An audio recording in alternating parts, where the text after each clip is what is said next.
Assalamualaikum warahmatullahi wabarakatuh.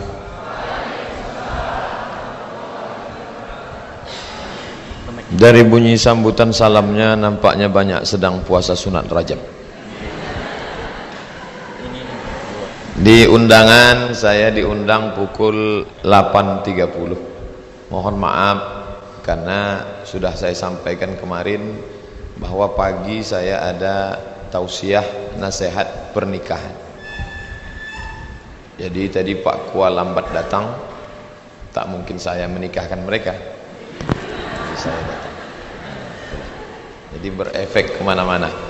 Karena dengan anak-anak muda ini kita mesti menunjukkan disiplin, dan saya memang selalu datang tepat waktu. Jadi mesti Ustadz tuh pandai ngomong aja tuh. Ustadz itu biasanya tausiahnya 3 saja, 3H: akikah, walimah, takziah. Ceramah akikah tak boleh lama-lama karena mata jamaah itu sudah tajam menengok gulai kambing.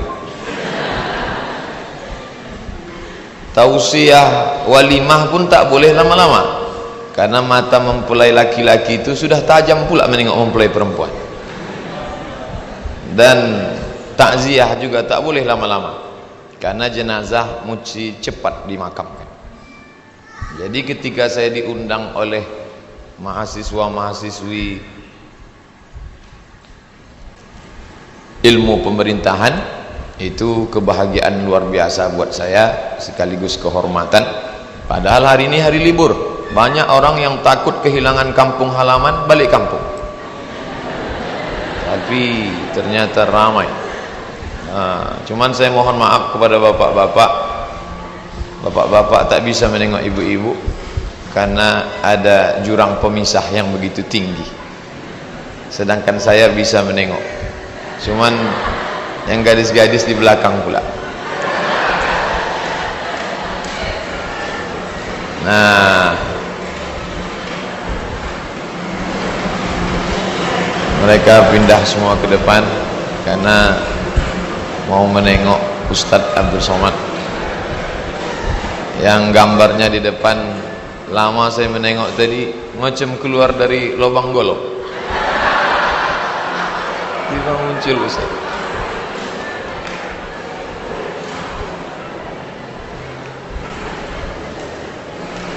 Saya sudah lama tidak ceramah di kantor dinas, kantor-kantor itu banyak yang saya ceramah di situ sekali saja, habis itu berhenti. Karena kehadiran Ustadz itu dianggap sebagai pelengkap penderita. Mereka sudah tertekan di kantor, ditekan atasan, kemudian di rumah ditekan istri, kemudian di jalan ditangkap polisi. Dan ketika Ustadz itu tegak, dia sudah melihat di wajah Ustadz itu ini hanya menambah masalah saja. Artinya apa? Pegawai-pegawai kita itu tidak menganggap agama ini sebagai way of life, sebagai jalan hidup, tapi agama hanya dianggap sebagai seremonial. Maka saya ingin menjelaskan bahwa Allah menurunkan agama ini sebagai guidance, penunjuk jalan. Kita ini mau kemana, di sini untuk apa, yang kita buat itu apa. Ini negara kaya sekali, sangat kaya. Makanya tidak ada istilah negara miskin. Yang ada hanyalah negara yang gagal mengelola kekayaan. Itu yang ada. Jadi kalau dikatakan kita ini miskin, banyak utang, itu salah total. Saudi Arabia itu minyaknya cuman dari bawah, sedangkan kita dari bawah dan dari atas. Dari atas minyak sawit, minyak goreng, minyak jelantah. Itu luar biasa. Makanya ketika kami dulu kuliah di Mesir, anak Brunei Darussalam itu tidak ada yang naik bis. Beasiswa mereka 1 bulan $500, kali 10.000, waktu itu 5 juta mereka dapat beasiswa sebulan. Sedangkan saya dapat beasiswa dari Al-Azhar University, satu bulan cuma 160 pound kali 2.000, 320.000. Disitulah untuk sewa rumah, saya tak tinggal di asrama, nyewa rumah. Disitulah untuk naik bis, disitulah untuk beli diktat, disitulah untuk beli buku. Maka kesempatan untuk pacaran tak ada. Jadi mahasiswa Brunei itu kalau mereka mau datang ke kampus naik taksi. Anak Indonesia itu naik bis. Bis Mesir itu tinggi-tinggi, tangan tergantung di atas, kaki tak sampai menjejak. Maka saya tinggi gantung. Nanti adik-adik kalau pergi libur umroh, pergilah umroh yang lewat Kairo, lihatlah bagaimana sulit susahnya dulu kami kuliah, yang sebenarnya negara itu sangat kaya dan kita jauh lebih kaya dari Brunei Darussalam. 1724, 1725 itu kerajaan kita Siak Sri Indrapura. Sebelum Siak ada kerajaan Melayu yang lebih tua, yaitu kerajaan Melayu Islam Riau yang sekarang menjadi 2 kabupaten, yaitu kerajaan Indragiri. Indragiri lebih tua daripada Siak. Dan kerajaan Melayu yang terakhir adalah kerajaan Riau Lingga. Itu kerajaan kaya-kaya luar biasa. Berapa lama kita punya kerajaan Islam ini? 222 tahun. Dari 1725 sampai akhirnya Sultan Syarif Qasim II menyerahkan kekuasaan kepada Presiden Soekarno di Yogyakarta 1946. Jadi kita sangat kaya sekali. Saya tidak ingin mengungkit-ungkit lalu Ustadz ini anti NKRI, enggak. Saya sangat cinta NKRI karena raja saya itu menyumbangkan 13 juta gulden untuk kemerdekaan bangsa ini. Tapi maunya bersikap adil lah. Jangan sama antara kita dengan Jawa dan Sulawesi dengan Papua. Tapi sebetulnya kalau lihat kasihan, itu lebih kasihan nengok Papua. Papua itu emasnya banyak, minyaknya banyak, tapi celana pun tak ada. Sedangkan kita ini lumayan. Tapi yang lebih enak itu Aceh. Aceh dengan kekuatan separatis GAM-nya, dia bisa ngancam. Kalau kalian tidak beri kami 2 otonomi, kami akan misahkan diri dari Indonesia. Otonomi daerah Aceh 2, izinkan kami menjalankan syariat Islam. Yang kedua, beri kami minyak. Maka Aceh mendapat minyak 40%, sedangkan kita hanya 15%. Itu pun banyak uang negara yang tidak bisa dikelola dengan baik, dikembalikan lagi ke pusat. Kita ini jauh lebih kaya dari Brunei Darussalam. Andai minyak kita itu untuk kita, itu tidak ada lagi, jangankan jalan berlubang, jalan aspal tak ada lagi di Riau. Keramik semua jalan. Kepleset-pleset anak-anak Undri ini kuliah. Itulah hebatnya.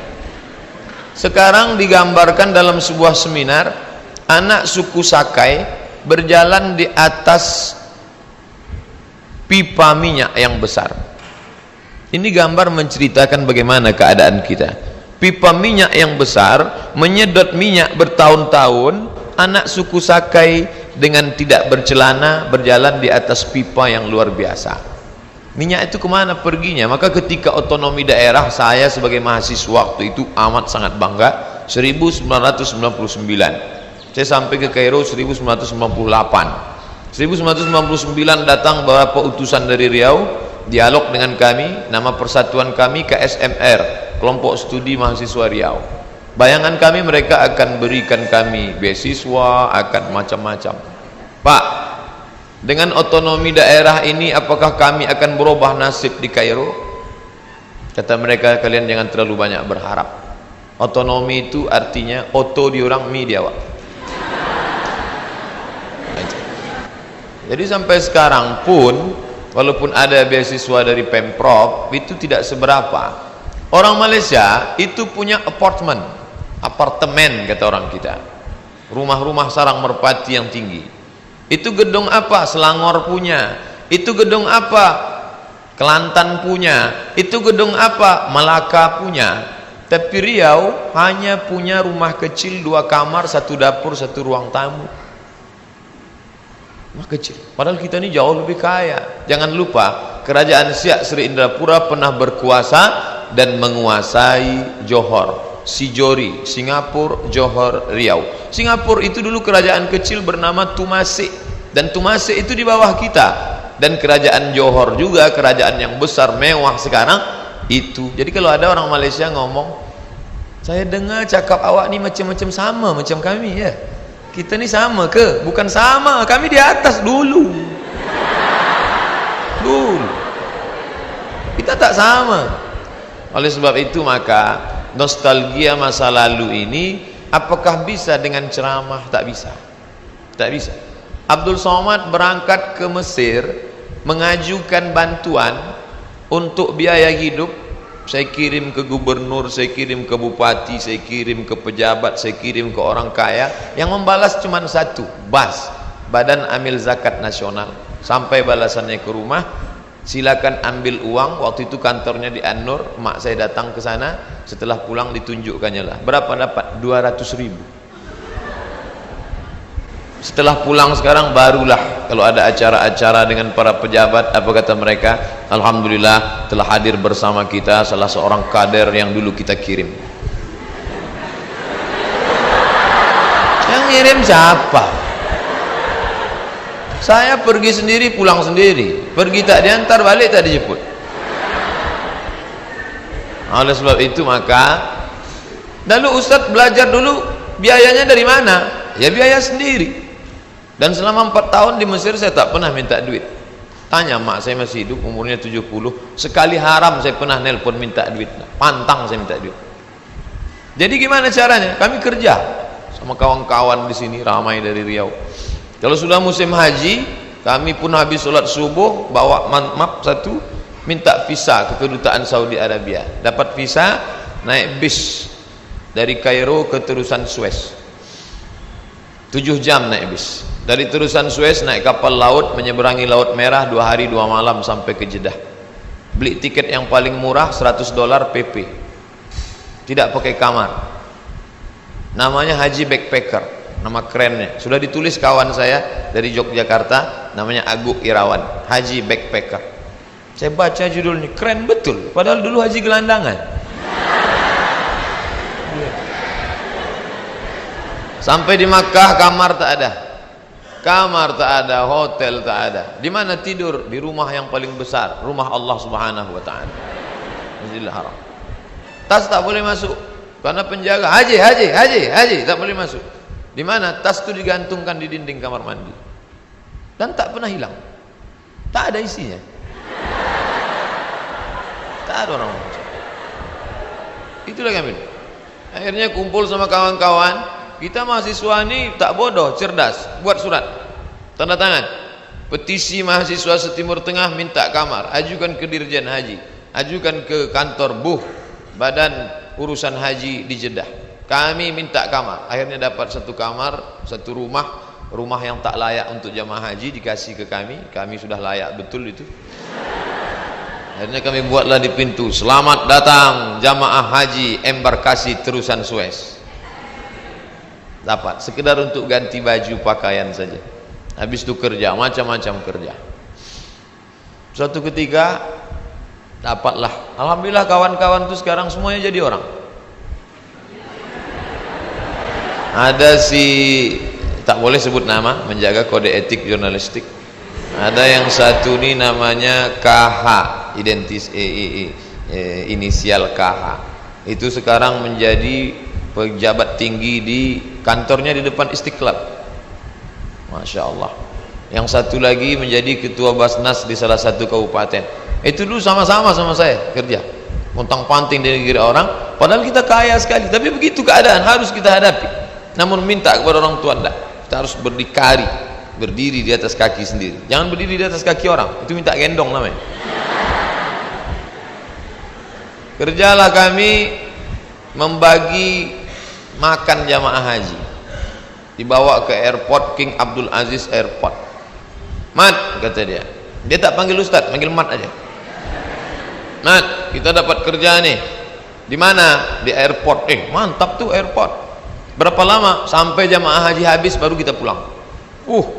Satu hari berapa? 50 rial. 50 rial kali 3.000 150. Berapa hari? 60 hari. Kaya mendadak kita nih. Iyalah, kerjanya apa? Ngasih nasi jamaah haji. Cuman ngasih nasi aja. Iya. Ngasih nasi 150. Oke. Begitu sampai barulah kami tengok, rupanya satu hari 10 kloter.